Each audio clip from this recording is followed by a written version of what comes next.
വിവരമുള്ള ഒരു ദൈവം, സർവജ്ഞനാണെന്നാണല്ലോ പറയുന്നത്. ഒന്നിനെ തിന്നുന്ന തരത്തിൽ ലോകത്ത് ഉണ്ടാവുമോ? പുല്ല് തിന്നുന്ന ആടിനെ കാണാം. ആ പുല്ല് വളരുന്ന പുല്ലിന് വേണ്ടിയാണ്, അല്ലാതെ ഈ ആട് തിന്നാനല്ല. ആടിനെ തിന്നുന്ന ഈ ആട്ടിടയന്മാര്, യേശുക്രിസ്തുവൊക്കെ ഇങ്ങനെ ആടിനെ എടുത്താ നിൽക്കുന്നത്. ആടിന് വേണ്ടിയാണെന്ന് തോന്നുമല്ലോ. ലോകത്ത് ഏതെങ്കിലും ആട്ടിടയൻ ആടിനെ വളർത്തിയത് ആടിന് വേണ്ടിയാണോ? ഇതൊക്കെ നമ്മളിങ്ങനെ ഭൂത്തനങ്ങനെ ആടിനെ കൊണ്ട് നടക്കുന്നതാണ്. നിഷ്കളങ്കമായി ഈ സകലതിനെ തലയടിക്കുന്ന ഈ ആടിനെ പറ്റിയാണ് പറയുന്നത് നിഷ്കളങ്ക ജീവി. ദൈവമല്ലേ ഉണ്ടാക്കിയിരിക്കുന്നേ. മൈത്തനെ തന്നെ പറഞ്ഞിട്ടുണ്ടായി ദൈവം ഇല്ലാന്ന് പറഞ്ഞിട്ടുണ്ടായിരുന്നു. അത് എനിക്ക് ദൈവം ഇല്ലെന്ന് അറിയുന്ന, മനുഷ്യരുണ്ടാക്കിയ ദൈവം ഉള്ളെന്ന് അറിയുന്നുണ്ട്. അത് വേറെ വിഷയമാണ്. മനുഷ്യരുണ്ടാക്കിയ ദൈവം അല്ല. അത് ലോകത്ത് ഏതെങ്കിലും പട്ടിയോ പൂച്ചയോ ഇതുവരെ അമ്പലത്തിൽ പോകുന്ന കണ്ടിട്ടുണ്ട്? കുറെ അമ്പലങ്ങളൊക്കെ ഉണ്ടാക്കി അവർക്ക് ആർക്കും ഉത്തരവാദിത്വം ഇല്ലേ ഉണ്ടാക്കിയ സ്രഷ്ടാവിനോട്? ഇതൊക്കെ ഇങ്ങനെ മനുഷ്യരുടെ കഥയല്ലേ ഇതൊക്കെ. ഇദ്ദേഹത്തിന് ശേഷം ലോകാവസാനമാണ് കേട്ടോ. ഇതാണ് നമ്മുടെ മൈത്രേയൻ അമ്മാവൻ. അമ്മാവന് ദൈവത്തിനെ ഇഷ്ടമല്ല, ദൈവത്തിൽ വിശ്വസിക്കുന്നവരെ ഇഷ്ടമല്ല. ഏറ്റവും കൂടുതൽ സമയം കണ്ടെത്തുന്നത് ദൈവത്തെ കുറ്റം പറയാനും അതിനൊക്കെ വേണ്ടിയിട്ടാണ്. ഞാനൊരു ദൈവവിശ്വാസിയാണ് കേട്ടോ. ഇപ്പൊ ദൈവത്തെ വിശ്വസിക്കുന്നവരും ഉണ്ട്, വിശ്വസിക്കാത്തവരും ഉണ്ട്. ദൈവത്തെ വിശ്വസിക്കുന്നവരിലും ദുഷ്ടന്മാരും ഉണ്ട്, അല്ലാത്തവരും ഉണ്ട്. ദൈവത്തെ വിശ്വസിക്കാത്തവരിലും ഉണ്ട്.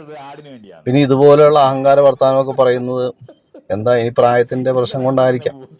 എന്തായാലും മറ്റുള്ളവരൊക്കെ ചെയ്യുന്ന പുണ്യപ്രവൃത്തിയുടെയും ദൈവവിശ്വാസത്തിന്റെ ഒക്കെ ഒരു ഫലമാണ് ഈ ലോകം തന്നെ നിലനിൽക്കുന്നത്. നമുക്കൊന്നും ഇതുവരെയും പിടികിട്ടാത്തതാണ് ലോകത്തിന്റെ ഓരോരോ കാര്യങ്ങളും. അതുകൊണ്ട് അമ്മാവൻ ഈ പുച്ഛവർത്താനം പറയുന്നത് അത്ര നല്ലതായിട്ട് എനിക്ക് തോന്നുന്നില്ല. എനിക്ക് കാണുമ്പോൾ ഇത് പുച്ഛമായിട്ട് തന്നെ തോന്നുന്നുള്ളൂ. പിന്നെ വേറെ കാര്യം പറയാം, യേശു ആടിനെ പിടിച്ചുകൊണ്ട് നിന്ന കാര്യം. അത് 2000 വർഷങ്ങൾക്ക് മുമ്പ് ചിലപ്പോൾ യേശു ഇങ്ങനെ ആടിനെ എടുത്തോണ്ട് നിന്ന് കാണുമായിരിക്കും. അതിലൊരു ഉപമയുണ്ട്.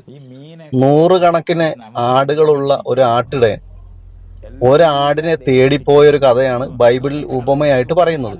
അതിന്റെ അർത്ഥം തന്നെ അത്രയും ആടുകൾ പോയാലും ഒരു ആടിനെ തിരക്കി ചെന്ന് എന്ന് പറഞ്ഞാൽ ആരും വഴിതെറ്റി പോകാൻ ദൈവം ഇഷ്ടപ്പെടുന്നില്ല എന്നും എൻ്റെ ഉപമയാണ് പറഞ്ഞത് കേട്ടോ. ഇങ്ങേര് വളച്ചൊടിച്ചപ്പോൾ വേറെ രീതിയിലേക്ക് ആയിപ്പോയെന്നേ ഉള്ളൂ. അത് കാര്യമില്ല എന്ന് പറഞ്ഞ വിവരം ഇല്ലാത്തത് കൊണ്ടാണ്. എന്തായാലും ഇതുപോലുള്ള വിവരമില്ലാത്തവരുടെയൊക്കെ വർത്താനം കേൾക്കാനായിട്ട് സോഷ്യൽ മീഡിയ എപ്പോഴും മുമ്പിൽ തന്നെയാണ്. നമുക്കും കേട്ടിരിക്കാനോ ഒരു രസമല്ലേ. പിന്നെ പട്ടി ദേവാലയത്തിൽ പോകാത്ത കാര്യം, എന്റെ പൊന്നി ചേട്ടാ, മനുഷ്യരെ പോലെയാണ് പട്ടി. മനുഷ്യന്റെ തലച്ചോറ് കൊണ്ട് മനുഷ്യന് എന്തും ചെയ്യാനായിട്ട് കഴിയും. പട്ടിക്ക് ഒരു ലിമിറ്റും കാര്യങ്ങളൊക്കെ ഉണ്ട്. എല്ലാ ജീവികൾക്കും അവരുടെ ബ്രെയിൻ ഉണ്ട്. ബ്രെയിൻ കൊണ്ട് ചില ലിമിറ്റേഷൻസ് ഒക്കെ ഉണ്ട്. അതിന് അപ്പുറമാണ് മനുഷ്യൻ. അതുകൊണ്ടാണ് മനുഷ്യൻ ചിന്തിക്കുകയും പ്രവർത്തിക്കുകയും ലോകം ഇതുവരെയൊക്കെ എത്തിച്ചത് മനുഷ്യൻ തന്നെയാണ്. അല്ലാതെ വേറൊരു ജീവിയല്ല. മനുഷ്യന്റെ കാൽക്കീഴിലാണ് എല്ലാ ജീവികളും കേട്ടാ.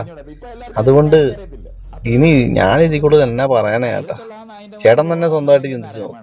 അല്ലെങ്കിൽ ഈ ഇരിക്കണ മാധ്യമ പ്രവർത്തകരെങ്കിലും ഒന്ന് പറഞ്ഞു കൊടുക്കും ഇങ്ങനെ പറയണമൊന്നും ശരിയല്ലെന്നുള്ള കാര്യം. ഞാൻ ചുമ്മാ ഇവിടെ അവതരിപ്പിച്ചെന്നേ ഉള്ളൂ കേട്ടോ. ഇത് ഇങ്ങനെ പൊട്ടത്തരം കേൾക്കാനും രസമുണ്ടല്ലോ.